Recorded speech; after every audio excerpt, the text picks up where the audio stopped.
한국의 대통령이 전 세계의 비판에도 반성하지 않는 이스라엘에 실망스럽다고 했다. 알자지라와 알아라비아 등 아랍권 매체들은 연일 이 대통령의 SNS를 비중 있게 달았습니다. 이 대통령이 비판의 근거로 삼은 영상은 2024년 9월 팔레스타인 서안 지구의 모습입니다. 당시 백악관은 매우 충격적이라고 했고 이스라엘군도 군의 가치에 반하는 심각한 사건이라는 성명을 냈습니다. 인간의 존엄성과 인권 같은 보편적 가치는 어떤 상황에서도 지켜져야 하고 홀로코스트라는 유대인 학살의 아픔이 있는 이스라엘도 예외가 될 수 없다는 점을 강조한 것으로 보입니다.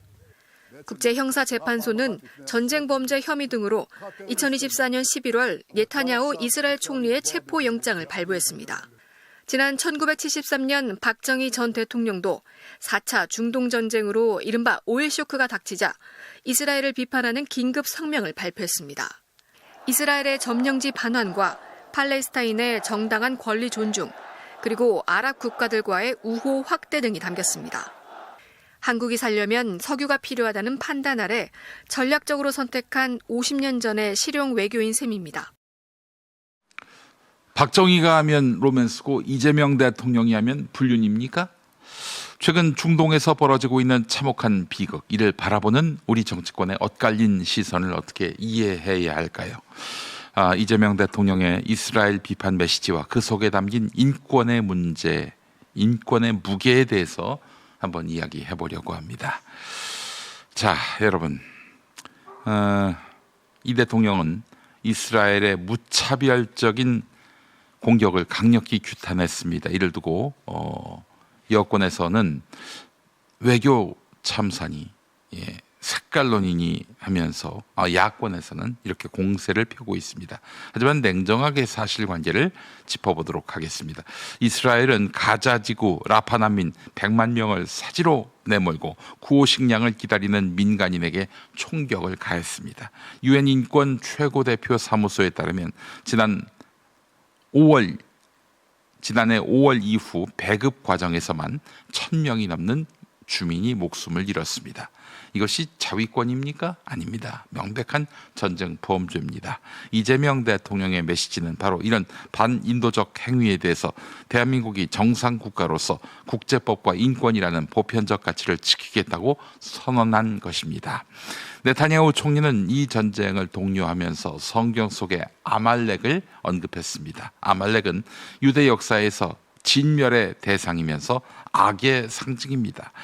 구약 성경 신명기 25장과 사무엘상 15장에 나옵니다. 자, 그런데 말이죠. 언제적 아말렉 이야기를 21세기에 하는 것일까요? 아말렉 심판은 고대 이스라엘 역사 안에서 주어진 특정한 시대, 특정 상황의 제한적 명령입니다. 모든 시대에 반복적으로 적용돼야 할 보편적인 명령이 아닌 것입니다. 성경의 전쟁 이야기를 현대 국가정책의 면허증처럼 읽는 순간 본문의 역사성과 계시의 발전을 무시하게 되는 겁니다. 두 번째, 성경은 시간이 갈수록 원수 제거가 아니라 원수 사랑, 정의, 화해로 나아갑니다. 예수님의 가르침은 폭력의 정당화가 아니라 약자 보호와 이웃사랑에 초점이 있습니다.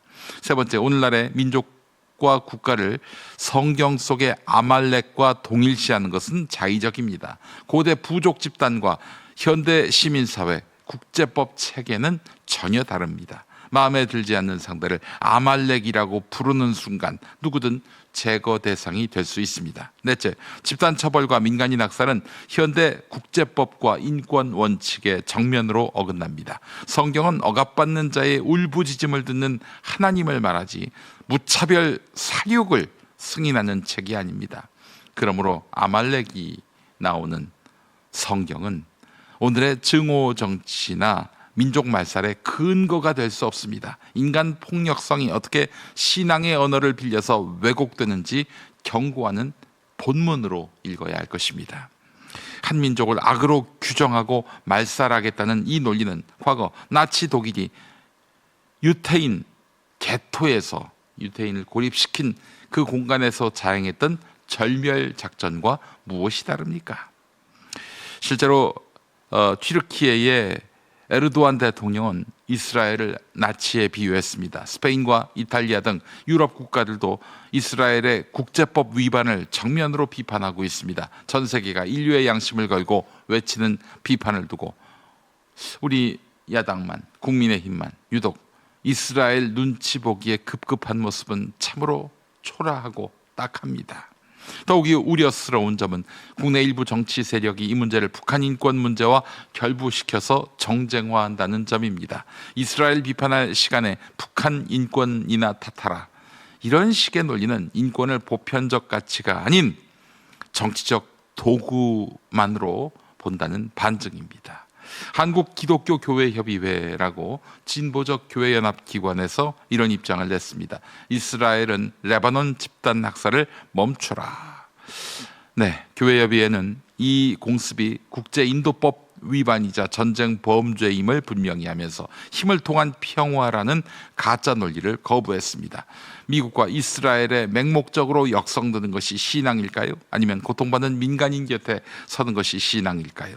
스스로를 예수에 비유하며 교황과 대립하는 트럼프식의 정치가 아닌 평화와 생명을 선택하는 결단이 절실한 시점입니다. 트럼프, 네타냐후, 당신들이 천국에 갈 수 있을 것 같습니까? 이준석 개혁신당 대표를 비롯한 야권 일각에서는 대통령이 공유한 영상의 계정 주인이 누구인지를 따지며 본질을 흐리고 있습니다. 전형적인 메시지가 아닌 메신저 공격이라 하겠습니다. 영상 속에 담긴 민간인 학살의 본질을 외면한 채 지엽적인 사실로 국익을 해치는 행위는 이제는 멈춰야 할 것입니다. 대한민국은 이제 강대국의 눈치나 보는 변방의 국가가 아닙니다. 인류의 보편적 가치인 인권을 수호하고 전쟁의 비극을 막기 위해서 목소리를 높이는 국격에 걸맞는 실용 외교를 해도 되는 나라, 가치 외교를 해도 되는 나라가 됐습니다. 정의 없는 평화는 참된 평화가 아닙니다. 우리 정치권과 종교계가 이념의 안경을 벗고 죽어가는 생명을 살리는 일에 함께하기를 기대합니다. 한국 개신교 뭐하고 있습니까? 전광훈이가 보석으로 풀려나서 이스라엘을 비판한 이 대통령을 매도, 모독하던데 정말 이 나라가 개판도 이만저만이 아닙니다. 조이대 씨 왜 보석으로 풀어줬어요? 당신 어떻게 감당하려고 그래? 내년에 이제 임기가 끝나는데 그 이후에는 내랑 관련해서 추궁받지 않을 것 같아요? 또 이재명 대통령을 대선 전에 아웃시키려고 했던 사법 쿠데타 그 책임 뒷감당 못할 것 같아요? 설마 누가 나를 그 생각입니까?